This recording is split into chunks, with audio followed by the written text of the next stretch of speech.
This next sequence is a series of postures in prone position that are variations of Cobra pose or bhujangasana. You can add these to your asana practice, and if you want a nice restorative starter, a good way to warm up, you can reference the restorative postures in prone position that's also on the channel. So to start, we're going to do low cobra. This posture is very good for almost everyone, but if you have severe back issues, or if you're beyond your first trimester of pregnancy, or had recent abdominal surgery, it's best to avoid it. Forehead's on the ground, you're lying on the belly. Have the hands in line with the center chest.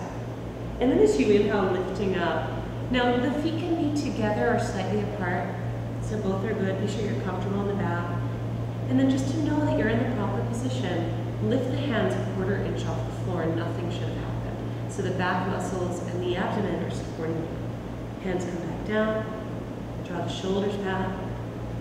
And then from here you can lower, you can lift right up into kind of a medium, almost extended cobra. Notice that the elbows are bent and into the body, so they're not separated.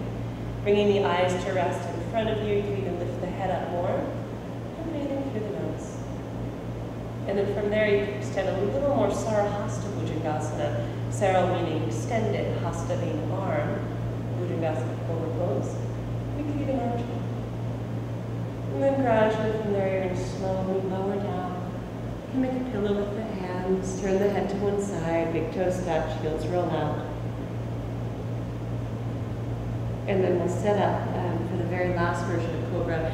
This is full Cobra. Now it's, if you have back issues, perhaps avoid it, ask your teacher to.